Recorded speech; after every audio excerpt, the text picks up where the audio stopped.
I'm Mike Quackenbush. This is Till We Make It.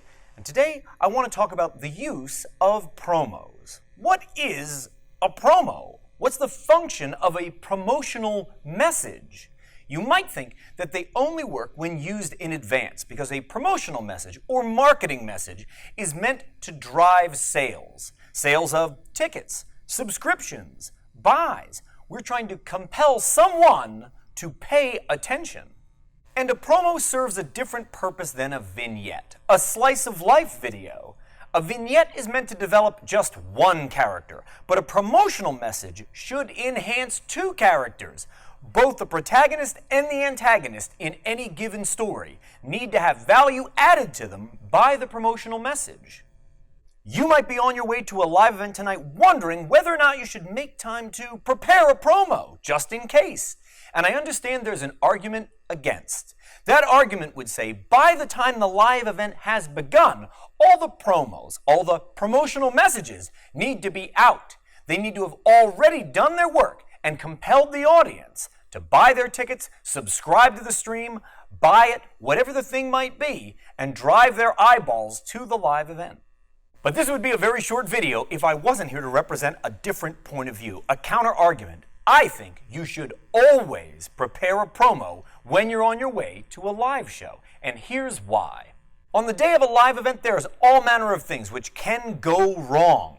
A live stream can be interrupted, performers can show up late, the ropes can break. There's a laundry list of things that can happen throughout the course of producing a live event. And sometimes, if that happens after the audience is already in, it's someone's responsibility to go out there and entertain the audience while the disaster is being tended to. I can tell you firsthand, I have been on live events where that exact circumstance has happened, and a frazzled promoter has run into the dressing room and said, "Can anyone go to the ring and cut a promo to buy us a few minutes' time?" And without fail, whoever is able to answer that call ends up as the hero of that night's event. If you always show up well prepared with a promo in mind, then you are ready to step up anytime something like that would happen. Take the ring, take the microphone, and talk to the audience, and buy time for the team that's got to fix whatever's gone wrong to make it right. If this seems like a daunting task, the idea of trying to create a brand new promo for every booking you're out on, every time you're on your way to a live event, I want to give you part of a formula that I think will simplify the task for you. If you ever struggle to come up with the content that's going to go into your promotional messages, start from these 2 points.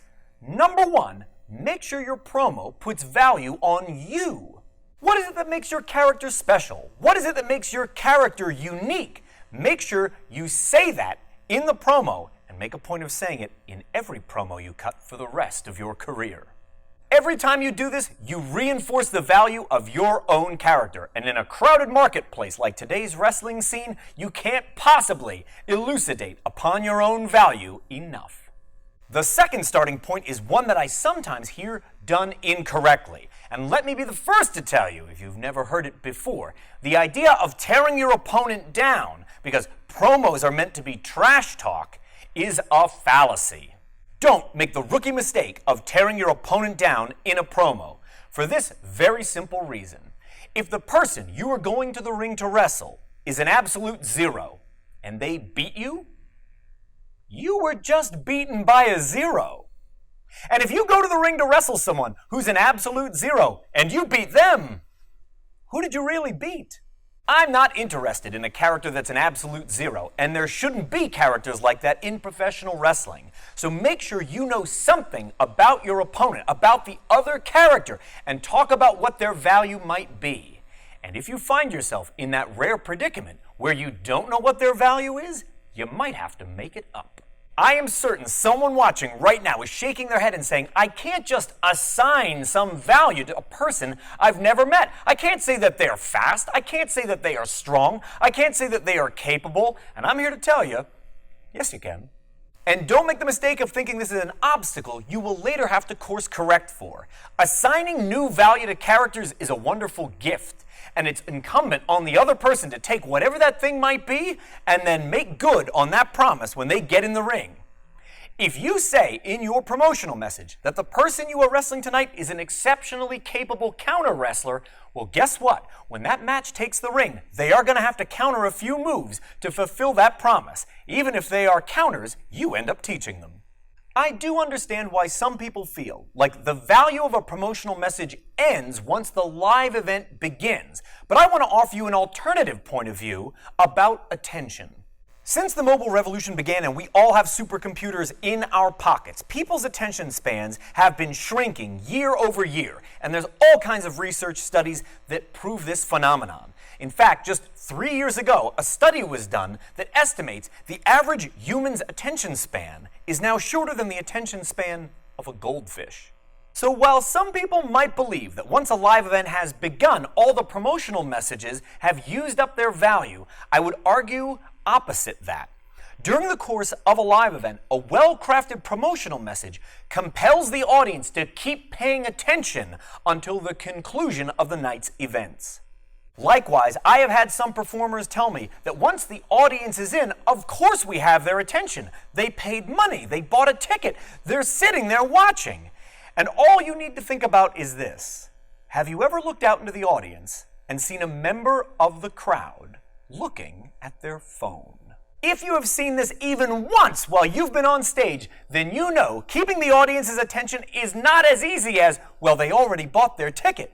There's so much more involved in keeping a live audience engaged in this day and age than ever before. When you turn up to a live event and you've got a promo prepared, then you are ready to step in the event that for any reason somebody's got to walk to the ring with a microphone in hand and buy a few minutes. It could be you as the hero of the day when things are going wrong. And even if your promo is never used, you will get so much practice in, so many repetitions crafting good promos that when the time comes for you to stand up and deliver one on the fly, you'll be ready and comfortable because you know the place to start from is by adding value to you and value to your opponent.